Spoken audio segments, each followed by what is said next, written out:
Hello everyone, this is Mr. Dice again, your business teacher and business consultant, and today's business spiel has to do with a very delicate matter when it comes to human resource, which is the non-financial ways that we can actually reward our employees, even if it comes to attracting talent, but I would say extremely focused on retaining talent.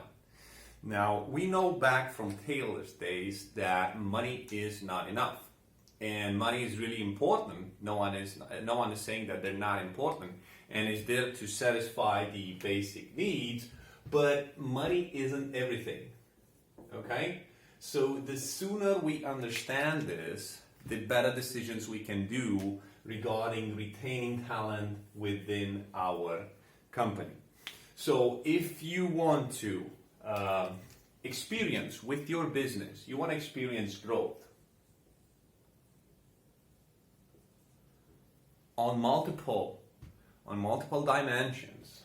If it's sales, if it's number of employees, if it's market share, if it's reputation or employer branding, if it's an output,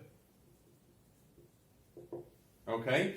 If you want to experience these, then you better buckle up and pay close attention to what is it that you need to attach. So what do you need to add to the regular pay system or paycheck? Yeah? In order to make your employees much more motivated,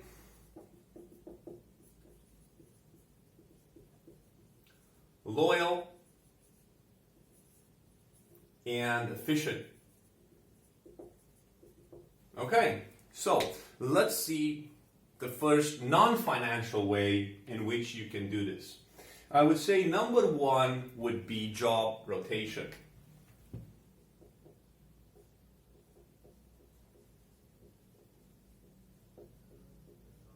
What do we understand by job rotation? We understand that the employee switches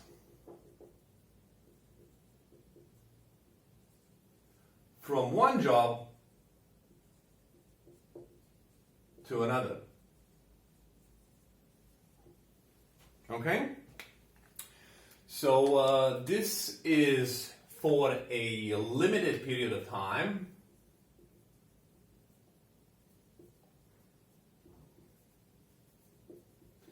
And afterwards, they return to their initial role or job. Okay? This is a fantastic way to actually avoid repetitive tasks. So this way you avoid repetitive tasks, which we know that can be demotivating. Okay? And there is also the possibility for the worker to actually develop some new skills.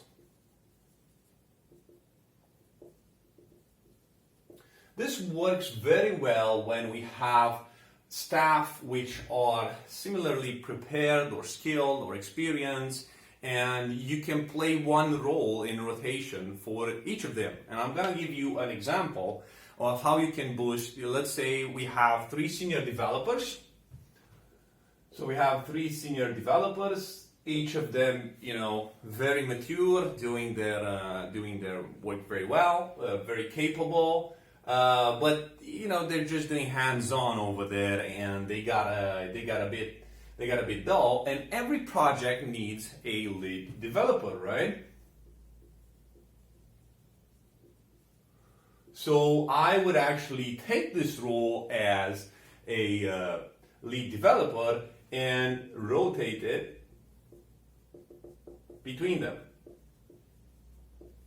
So that this way each will have the chance to actually have something more challenging in their same area of comfort or in their comfort zone or where they're skilled, but in the same time, perhaps testing and learning some new skills over there. Moving forward, the next one is job enlargement.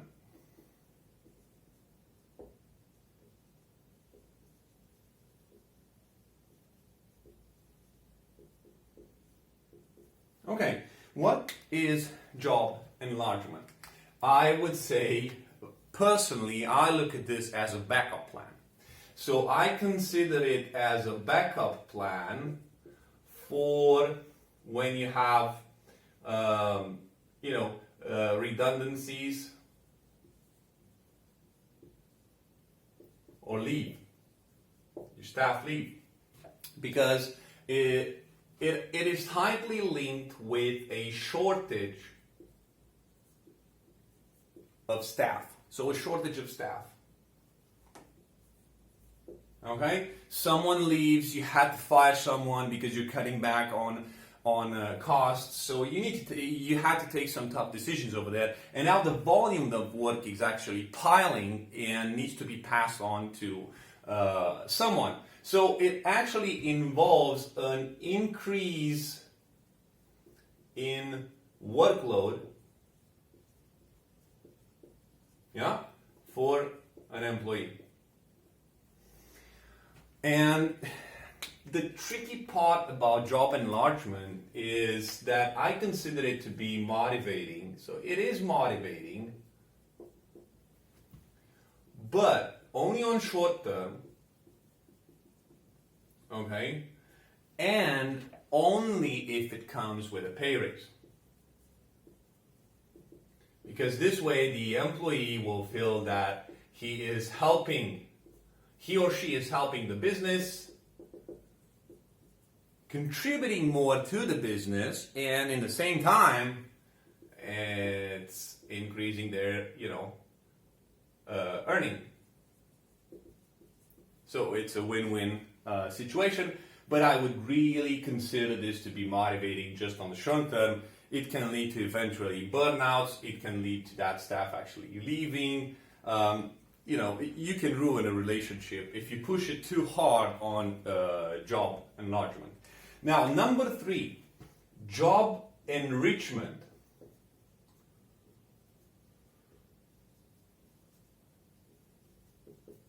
Job enrichment is the situation in which you don't increase in volume,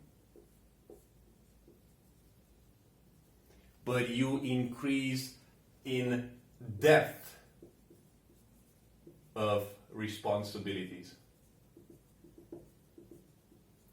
for an employee. And it involves giving authority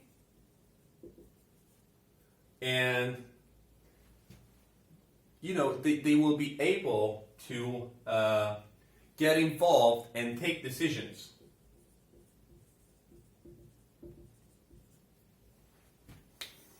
So they'll be able to actually take decisions. It is motivating. So why is it motivating? Because you learn new skills, you get a new status within the company, and that's how how people, how your colleagues, how your peers see you. That's really important. And you get a chance to deal with new responsibility, more challenging responsibility. And this is good for your self-esteem, and this is good for how people within the company see you. Well, a good example over here, just to understand this, if you are responsible for sending product newsletters, you would first have to consult with me as a manager and decide which products to put over there, what kind of prices, when should that newsletter go. Well, now, because of this job enrichment, you no longer need my approval or to consult. you have a free hand over there. So you have a free hand to personalize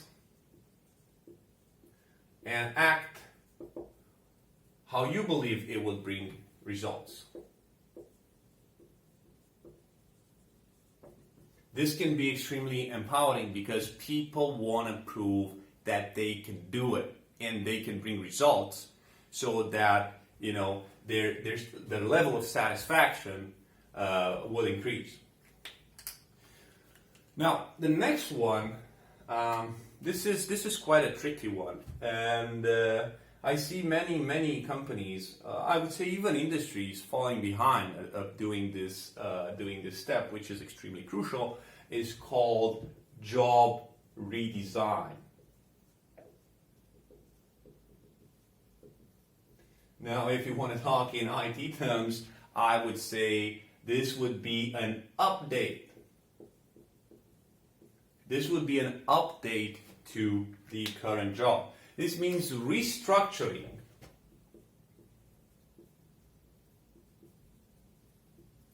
the job so that it will bring, or actually train, a higher interest, motivation, and challenge for the employee. So this means that he's going to have the same job that he had a while ago or for a while now, but it's going to be updated so that actually reflects more with what that worker wants and what motivates him or her. Now, this can be satisfying. This can be, this could lead to productivity. And I'm going to give you an example. So you can give someone like a junior developer, okay, has his or her tasks. They already know what to do, but we're trying to redesign this job title and actually insert there some elements which would actually prepare this junior developer for when he will become a senior or a team lead, or an architect. So what we do over here, we update this job by inserting elements of supervisory tasks.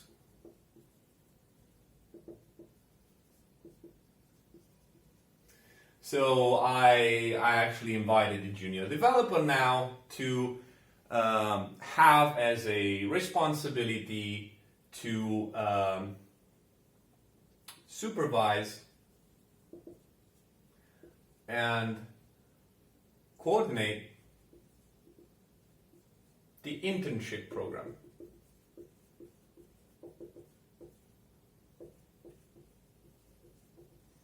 That we have for students that want to join our company and want to get familiar with the company. Who better can actually do this than the junior developer that had the same path until he or she got here and actually worked with us? So it's a great tool you can use to take a dull position perhaps, or a very standard position, and give it some juice so that it actually motivates the employee. Number 5. Well, this is very well consumed by now because we are familiar with these. We had a separate video on them. We know all the tips and tricks about trainings. But I think it's important to mention them and actually understand why are they motivating, okay, and how they can boost the morale of our employees. They first boost it because the employee learns new skills. Okay, and they feel appreciated. Why? Because the company invests in them. Okay, this would be number 1. We know that the most popular trainings are on-the-job training, off-the-job training, and induction training, and there's several ways that you can do this, and methods, and channels, and so on and so forth. But the other thing that keeps people motivated when it comes to trainings is because you're getting them ready for a future promotion. Okay? Now, this is not something guaranteed, but usually if you stick enough in a company, have great result, get qualified, get trained, I have seen that many times those candidates get promoted. So they have this in the back of their head, and they know this, that it is a company investment in them, so that one day they could take a higher stake within the company and they could have a more important role. Now, number 6 is a very dear solution, non-financial solution, that I really embrace, that I've tested personally, and it led to amazing results, is quality circles. Quality circles. What did this mean? Well, you should think of quality circles as informal meetings between employees, to discuss on work-related issues. Okay? Discuss on work-related issues. Why? Why is this valuable? So you would be amazed what kind of solutions I had from people that joined these quality circles.